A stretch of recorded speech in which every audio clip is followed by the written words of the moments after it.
కృష్ణుని మరణం అర్జునుడి మనసుకి తీవ్రమైన గాయమైంది. ప్రపంచంలో అన్ని సౌకర్యాలు ఉన్నప్పటికీ అతను జీవితంపై ఆసక్తి కోల్పోయాడు.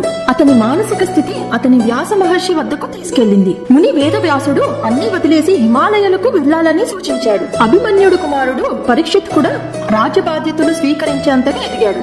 ధర్మరాజు తన 36 సంవత్సరాలు పాలనకు ముగింపు పలకాలని నిర్ణయించి కురువంశ చక్రవర్తిగా పరీక్షిత్ను పట్టాభిషేకం చేశాడు. లోక జీవితాన్ని విడిచిపెట్టి ముక్తిని కోరుకునే వనప్రస్థానికి వెళ్లడానికి 5 అన్నదమ్ములు అంగీకరించారు.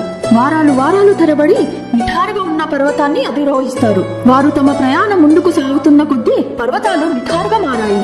ఒకరోజు ద్రౌపది పర్వతాలపై నడుచుకుంటూ వెళ్తుండగా జారి కింద పడింది.